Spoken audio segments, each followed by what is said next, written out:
Shimmy, shimmy, yeah, yeah. Shimmy, shimmy, yeah. Niggas want that smoke into the barrel of that K. Pull up with that beef and I'ma meet you with that steak. And I can fuck around with you, my yacht, and leave you in that lake. Welcome to another episode of I Said What I Said with Guap. Once again, thank everybody for tuning in and listening, for all the support that I've gotten thus far.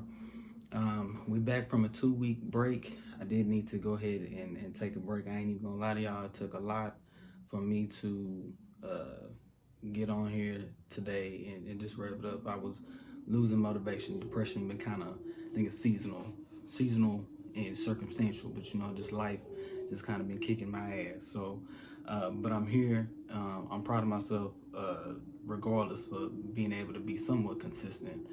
This is the most episodes I've ever done on anything that I've started, so I'm happy about that. And just once again, just like I said, just thank you for everybody being here and sending you boys some good wishes. You know what I'm saying? Plus, I had to get on here.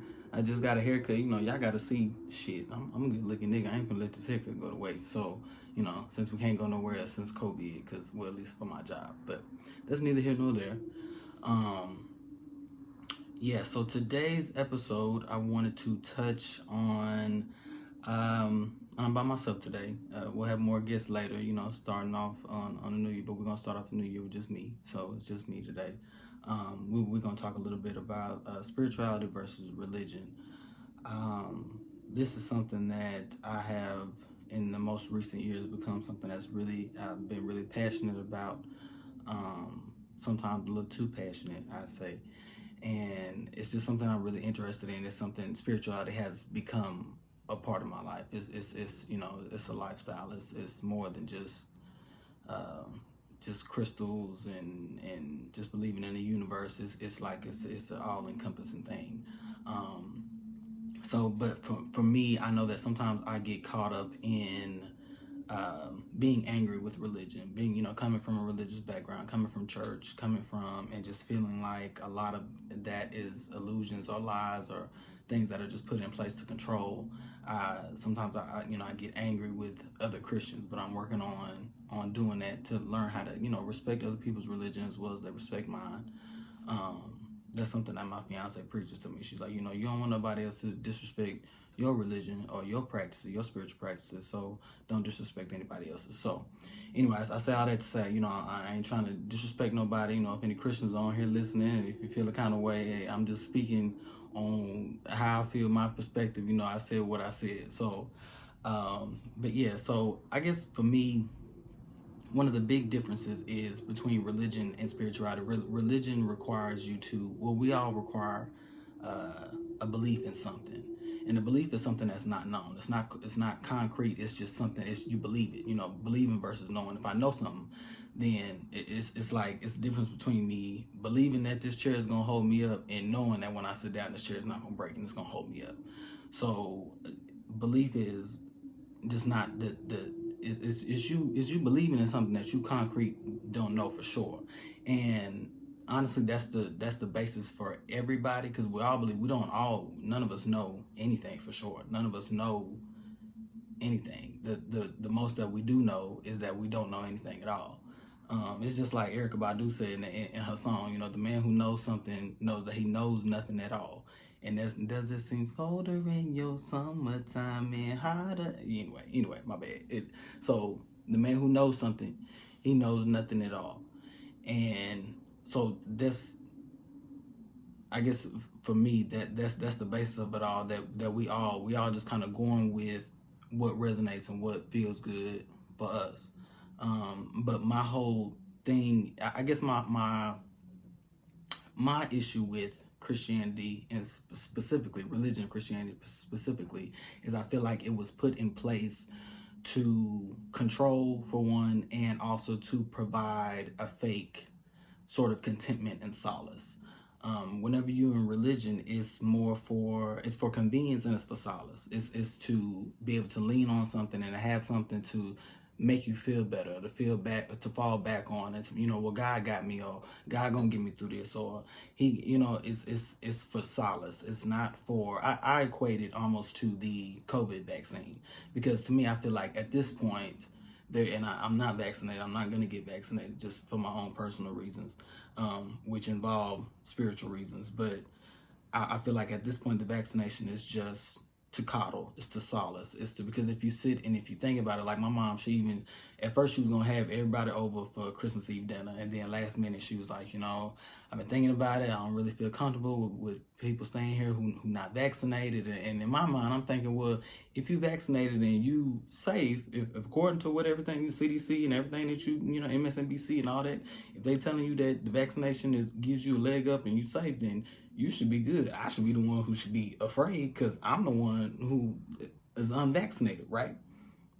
But the fact of the matter is, people who are vaccinated, you can still get it, you can still contract it, you can still pass it on, you can still die from it. I know so many people who have been in the hospital and they were vaccinated.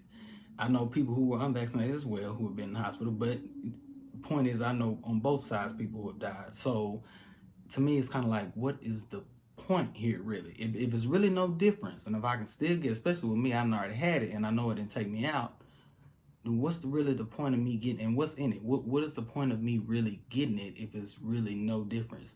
The difference is you feel better. People who are vaccinated, they feel like they're on a higher status. They feel like they're better. They feel like, not better than anybody else, I'm saying they feel better in the sense of, oh, I got the vaccine now, I should be good, I'm gonna be okay, I'm not gonna die. And it's like, no, that's not the case. But in your mind, it makes you feel better. So I feel like Christianity was put here, especially for Black people. We have it bad where Christianity has conditioned us to believe that our reward is not here in this lifetime on this plane. It's on the horizon. It's whenever you get to heaven. So you put in all your work now, you're gonna get your reward after you die when you get to heaven. And it's like, it don't work like that. It was put in place to control, to keep us in that fear, the fear of doing what I want you to do, because if you don't do what I want you to do, then you're gonna go to hell, and making you hang on to that promise of, oh, that there's milk and honey in the other land. It's coming. It's just not going to be now, but it's coming. And I ain't going for that. I want my milk and honey now. So yeah, and the thing is, whenever you're seeking solace in things, you're not seeking liberation. Whenever I feel like a religious person they're bound by beliefs. They're a believer.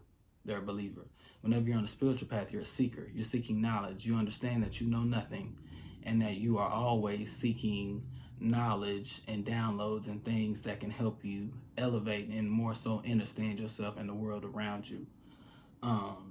So you're a seeker. You're always seeking knowledge. Just so many times, it's probably, I'll be able to look back on this podcast 5-10 years, hell, probably 1 or 2 years from now, and understand that there are certain things that I had a misunderstanding about. There are so many things that I have to go back and rethink about, rewire, I'm learning new things every day, and everything's constantly changing.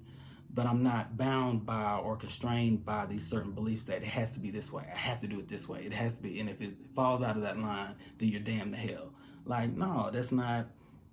And I guess that's the main thing for me. Spirituality allowed me to be liberated, to be free, in that I do have free will, and I have a free choice to do what I want to do, as opposed to whenever I was a Christian, I was afraid to step out, because if you step out, you're going to hell.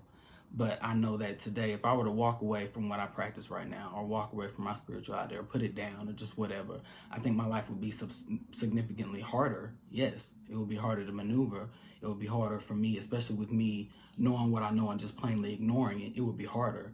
But I wouldn't be damned to hell. It wouldn't be the end of the world. It wouldn't. I have that free will to roam, and the whole point of us seeking knowledge and seeking understanding and being on the spiritual path is, you do want to, they say we're made in the image of Christ. We're Christ-like. You want to be Christ-like. And I want everybody to, if you listen, I want you to go and look up Christ consciousness. So Christ consciousness is basically what we are striving to be. We are striving to be like Christ. We're striving to be in a Christ-like consciousness and that higher elevated sense of self in our minds. We're supposed to be reaching and seeking that understanding and that knowledge to unlock different things within ourselves so that we can reach the level of being in a Christ-like mindset. So Christ-likeness, and it's a lot of things that in Christianity that piggyback off of certain spiritual practices or knowledges or African traditions and stuff like that. So the whole concept of being Christ-like, that's in your mind, you do want to get to an elevated sense of self to be in a sense Christ-like.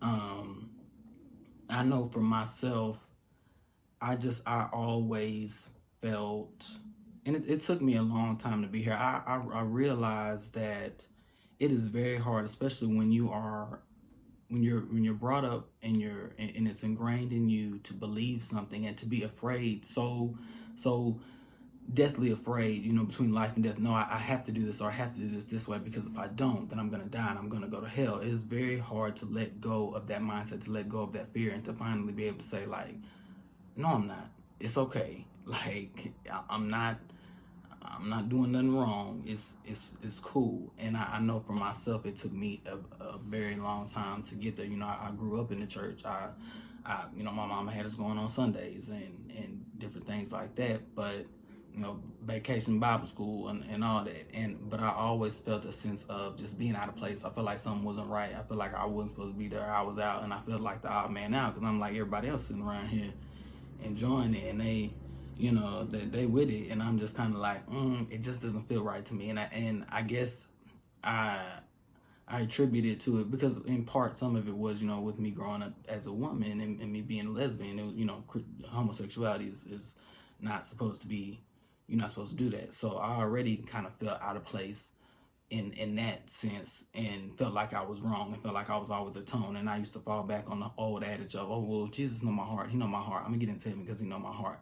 When in actuality, if we're going according to the Christian faith and their ordinances, that's not how that works. You have to live and walk by faith, and you can't be doing the same sin and expecting to get into heaven. Because it was like, I'd be sinning every day and then praying at night for you to forgive the sins that I did today, and I'm gonna go back and do the same shit tomorrow. So it don't work like that. And that's how we get the whole riding around with my gun on my hand and a gun in my right hand, left hand on the Bible. Like, no, like those two things do not coincide and go together.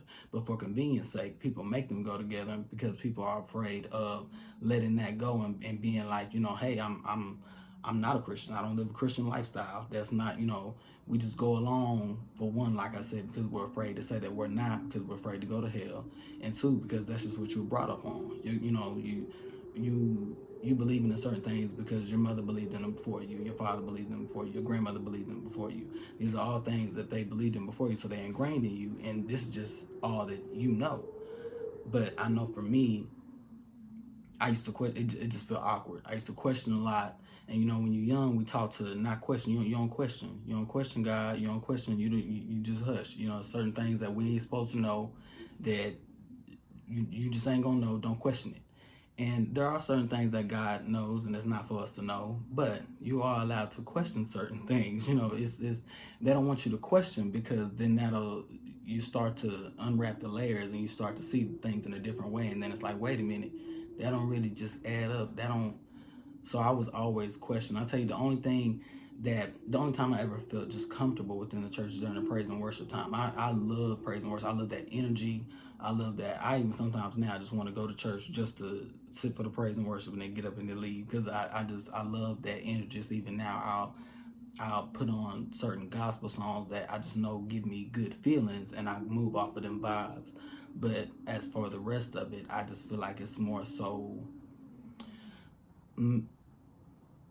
a manipulative tool. And that's not to say that there aren't good lessons and things within the Bible. You can even, and I'll get into this a little bit later, it's spell work within the Bible. The whole book of Psalms is full of spells that we work with and use within my practice. But I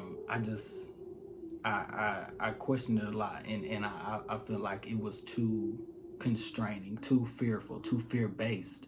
And that's basically what it is. They want that fear-based to control you, because you have to ask yourself, what were we practicing before we were colonized, before Christianity was introduced to us, before who were we praying to? How were we getting things done?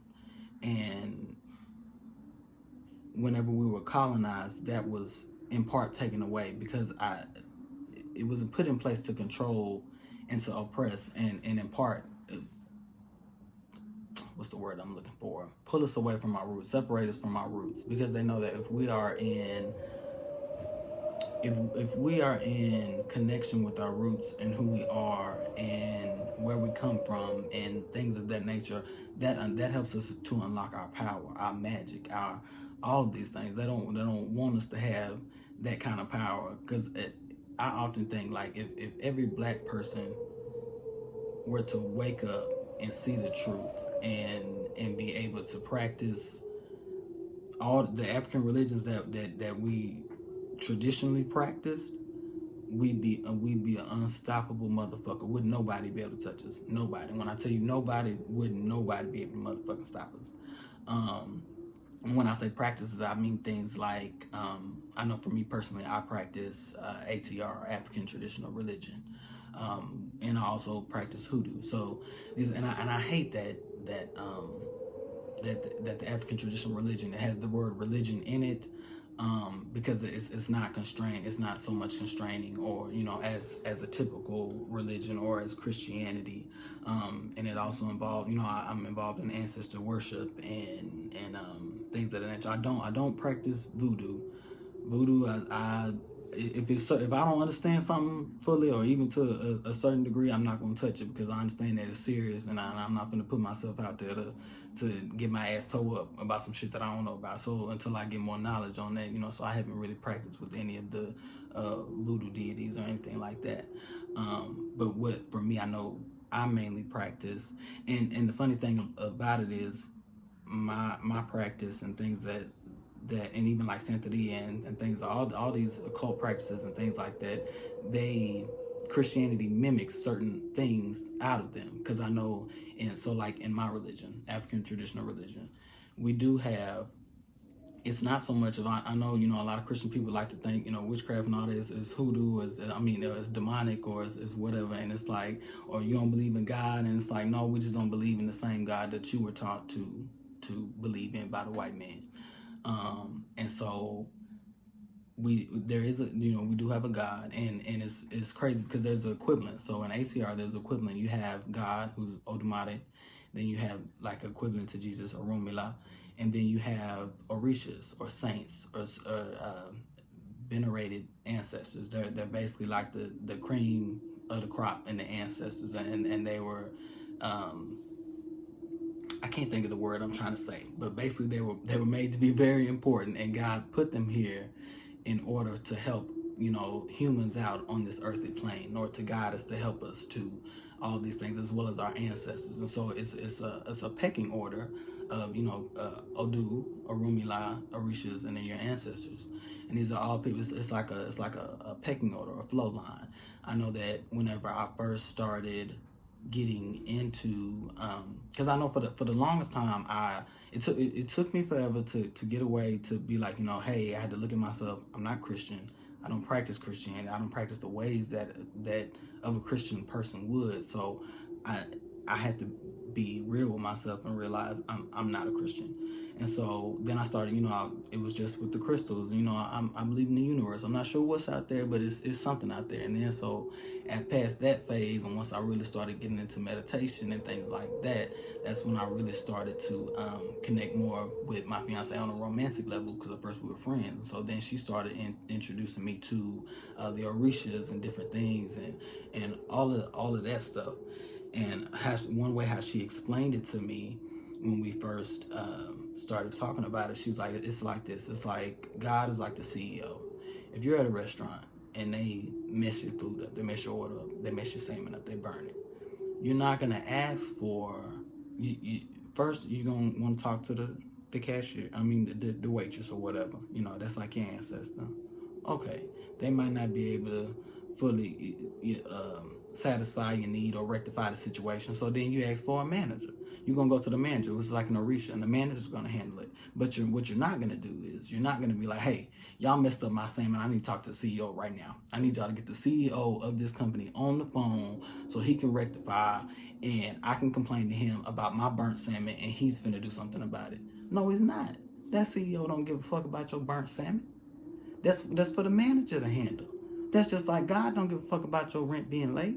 He don't care about your cheating ass baby daddy. That he don't give a fuck about none of that shit. Those are not issues that you need to be bringing to him. I feel like at this point, it's to the point where the only time I really talk to God is when, and talk directly to God, I should say, is when I'm saying my prayers in the morning, just to give thanks. It's not really any other problem or any because those things would be considered insignificant. Any other problem I'm taking to my manager, my orishas, my spirits, my saints, my ancestors, the waitress. I'm taking all of those concerns up with those spirits so they can handle these things, because God put these spirits in place as tools to help you get to where you need to go. You know, don't come knocking on my door. Don't come knocking on the CEO's door, and I'm already giving you the tools to figure it out. What's up? What you here for? It's not that, you know what I'm saying? So, and it's crazy because Christianity is the only religion where you directly speak to God. Every other religion, you have somebody you got to go through, and God is very important. You got other people that you got to go through. You can't just step to him because you're going through something. Everybody going through something. You know what I'm saying? Everybody got shit. And so yeah, that's how she explained it to me, and it made sense. I was like, damn, that do make sense, because I'm not finna, CEO not finna worry, fool with me just over my damn burnt salmon. If anything, the manager's gonna come out, the manager's gonna handle it and do whatever needs to be done.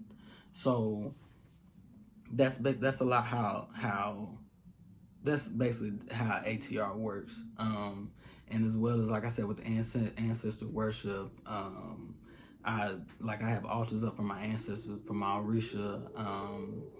We have multiple altars in the house, and it's basically, you feed them like you would like their foods that they liked in this life, especially if you knew the ancestors. You look up what Orisha's like. You can and put certain things out from liquor, tobacco, weed, all anything that they might like. You put on that altar as offerings or to appease, or you can even, I know, and don't let this throw you off, you can do blood sacrifices. But when I mean that, I mean like getting tattoos. If you get a tattoo because like I know for me, I got a lightning bolt on the side of my head, and then I also got the word Shango, his name, on the side of my head. Those were offerings to him. It's showing your dedication and your sacrifice, and that you're willing to bleed, and that you understand the significance, and that you're giving to them, and you give to them, and you take care of them on the spirit world. In the spirit plane, they're gonna take care of you on this earthly plane. You have to think about the spiritual world is basically, it's like a mirror world to us. It's kind of, if you ever watched Stranger Things, like the Upside Down. I'm not quite sure if it looked all like that. I don't know, but it's whatever's going on in the spirit world is mirroring whatever's going on in the earthly plane, and vice versa. And so I know for my practice, whenever we're lighting candles or doing spell work, and giving offerings, is to appease them on the spirit side, so that whatever we're trying to make happen in this earthly plane can get going on the spiritual plane, so that way they can make it happen on this side. And that's mainly how that's how it works. And I get so amazed at, because to me, I don't believe in coincidences, so nothing is a coincidence. And whenever certain things happen, especially certain things that I specifically asked for, I'm just in amazement. I'll never forget the first time I did a protection spell. I had done, and it was like my first spell that I had ever done. I had done a protection spell over my mother, because this was probably last year. They were about to go back to getting back in school. I know she was nervous about it. She was scared or whatever have you. They were going back into the building, and scared with the COVID, and they were going back to the building. So and she was really nervous about it. And so I did a little spell just to protect, watch over her. So burned the spell that night. next day she texts me and she like, well, they sending us all home for 2 weeks because so and so and so something that happened. So, you know, in order for precautions, they send everybody home for 2 weeks, and she was glad about that. And so I was like, what the like this shit is real if you work it. You know, it's really and I go back to say I'm gonna stick with this. It's whatever works for you. I am an avid believer in that. It's whatever works for you. So it's so many things that have just, I don't know, just open my eyes and amaze me. Like, I'm in amazement. I know another crazy aha moment that I had was whenever I was initially, because so with our Orishas, you have, everybody has, and when I say everybody, I don't know about white people. I don't know about people of non-color. Okay, this is for people of color. So I don't know, you know, white people, like, they practice Wiccan and they got their own deities and all that kind of stuff. So I don't, as far as what they got, they don't really got no connections with the African stuff. Now, there's certain ones who would try and work with them, but it really all depends on whether they want to work with you or not, whether the spirit wants to work with you. And typically, no, if you're a white, I wouldn't suggest you trying any kind of African deity, any voodoo deity, anything like that. But so anyway, you basically have your mother and your father who walk your head, your Orishas. And I know for me, I know when I was first finding my Orisha, and when I say walk your head, it's like those are basically like your spiritual mother and father, and you embody characteristics of them. You know, it's certain things sometimes that I'll do because I know that that's what my Orishas want, or that's what my spirit, they live through you. So it's like if I want a black and mild, and I don't typically smoke a black and mild, I know that's either my ancestors or my Orishas. They want some tobacco, and so they're living through you. They live vicariously through you. And you have your main ones. And I know when I was trying to find my main one, my fiance was like, look, just go through and read about them, just look through them and see which ones you like, which ones you don't. Well, not which ones you don't, but just see which ones resonate with you. And at first when I did it, Shango wasn't the first one who had resonated with me, because he's known as the most powerful. He's known as the god of lightning, thunder, and fire. And he's the most powerful Orisha. And I just thought, ain't no way he could be my father, because that's just like, I'm that nigga. I think I'm that nigga, but not that much of that nigga. I think it was part of my insecurities, because I was like, there's no way, like, I don't have that kind of energy. And so the first one who had stood out to me was Olokun, and he's the Orisha of the god of the deep sea, or the spirit of the deep sea. And so, and I'm a waterhead. I love water, love to swim, love the ocean. I just, water so purifying. I work with water. I'm a water sign. I love water. And so he had stuck out to me at first, and I think that he wanted to work with me, but it wasn't this. It wasn't the same as when I finally had got a reading done and was told that Shango is my father. And when I went back and looked at how I get angry, or certain things that I do, or certain, and I believe it, and it's the connection that I feel whenever I'm at my altar. It's like you feel them, and you know them, and you love them. You're trying to give to them. And I'll never forget my aha and my amazement moment, because it's said that if you offend or hurt or oppress or do anything to Shango or one of his children, he'll burn your house down. He'll burn things that you love down. He'll smite you, basically. And so I'm not going to get too deep into the story, but I was wronged by a family member. And even when it was brought to the family member's attention, they didn't want to admit to it or own up to it or whatever have you.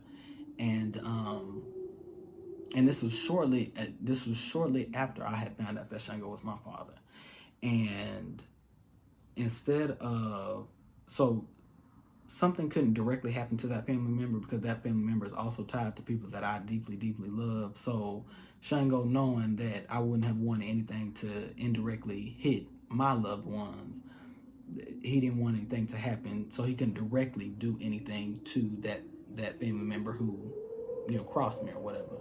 But instead, he burned down that family member's brother's house.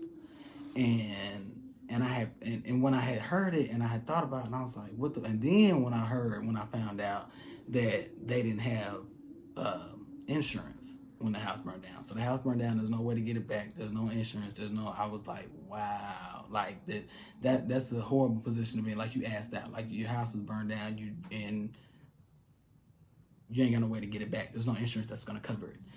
And when I heard that, I instantly made the connection. I thought, I was like, that's Shango. That was him. That was him getting back for the pain that was inflicted upon me. And I told my fiance, I was like, am I tripping? Like, was that him? Like, is that even possible? Like, am I crazy for making these connections like that? And she was like, no, like, that's, you on to something. You right. And that's how I knew from that day on. I was like, oh, he fuck with me. And I was like, I gotta fuck with him. He fuck with me, so I fuck with him heavy, because that whole situation had weighed on me heavily. And to know, and parts of it still weigh on me heavily, but to know that you love me that much, and you got that person back for me because they hurt your child. I was like, oh, he fuck with me, so I fuck with him. And it's crazy, people might not believe, people might not fully subscribe, and that's fine, because like I said, it works for me. And I know what I've seen, I know what I feel, I know what has happened to me. I tell people all the time, I started walking into my biggest blessings after I had let Christianity go. Once I was finally able to be like, I'm not a Christian, I don't live that life. I had to be honest with myself. And once I just started seeking knowledge and just understanding that I don't know what's out there, but I know it's something. I know the universe wants me to, succeed, and I just followed the signs. I started walking into more blessings than I ever thought that I would. And it, all that happened simultaneously with, not too far before my transition. And I feel like all of it is tied together. Like my transition, I transitioned not only physically, but spiritually, mentally, all of these things. And so it allowed me to, I feel like, going to a higher consciousness or a higher plane. And it's just, I don't know, it's crazy. But again, like I said, it's all about what works for you. And again, I'm working on not being so angry, because it's so many things. I remember not being angry at Christianity for its ignorance or its oblivion, because it's so many things that I feel like Christians do that it's like that's a hoodoo practice, or that's an African religion practice, or it's just like I had somebody on my timeline, they're Christian, and she was talking about how she basically astral projects in her sleep. She just didn't know that's what it was, because when you astral projecting in your sleep, it's basically when you're asleep, your spirit is on. It can be going different planes and go anywhere. It can. I haven't done it before myself. I'm honestly scared to do it by myself. It's suggested that you do, unless you know what you're doing, because it's possible for you to get caught and you not wake up. So caught in there and then you not wake up. But for people who, and especially for people who've been doing it and they don't even know that's what they're doing, but that's what you're doing, it's like you're denouncing all of these spiritual practices and things, not knowing that you partake in these things as well. It's just like even all the old little sayings that we hear: don't sweep over your feet, it's bad luck. Whenever, if you spill some salt, throw a pinch of it over your shoulder.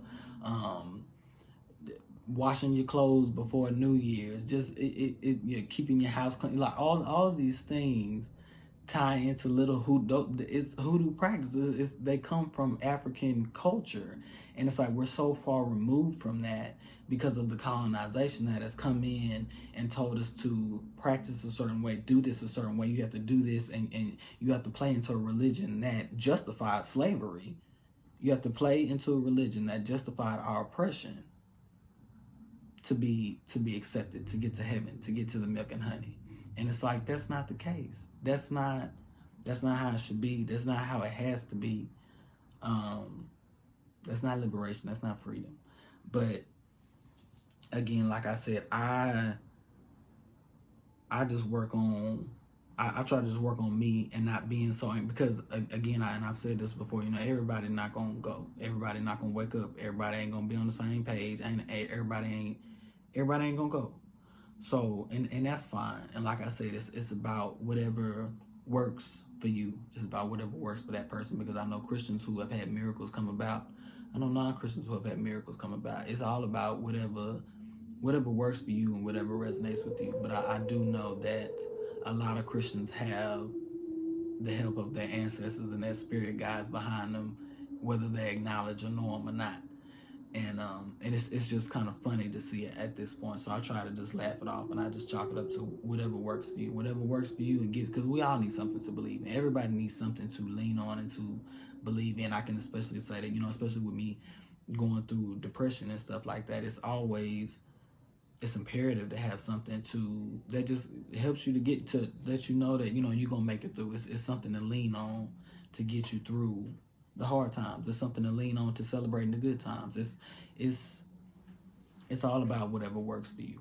So anyway, I say all that. This is kind of a short episode, I think, but I feel like we kind of dived into quite a lot. We scraped the surface on quite a lot. If anybody has any questions or anything, or just any questions, any comments, you can leave them down in the YouTube. You can also message me on the Instagram. You can also follow me on the Instagram as well. I said what I said _ with Guap, GWAP. You can also follow me on YouTube and subscribe to I said what I said with Guap, GWAP. But yeah, like I said, this is a little short episode. Just kind of want to pop in and just give a little info on that, a little info about what I practice, because I know some people probably wonder. I post here and there on Facebook and stuff like that, but I don't know if people just really know.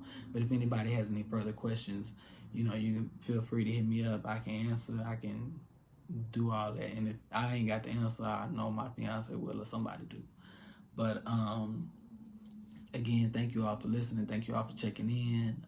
This is gonna be a great year popping off. We're gonna have some good guests. We're gonna have some good content. I got some new things in the works, and I'm really excited. Once I get out this rut, we're gonna be good to go. We got a lot of shit coming. So thank you once again, and this is I Said What I Said with Guap. I'll see y'all later. Peep my demeanor when I step out in pub. Ain't no money, I ain't coming, I ain't wasting no bucks. Niggas beefing, I been peeping, I'm back in the cut. Blind rage, eyes glazed, I'm about to tear this bitch up.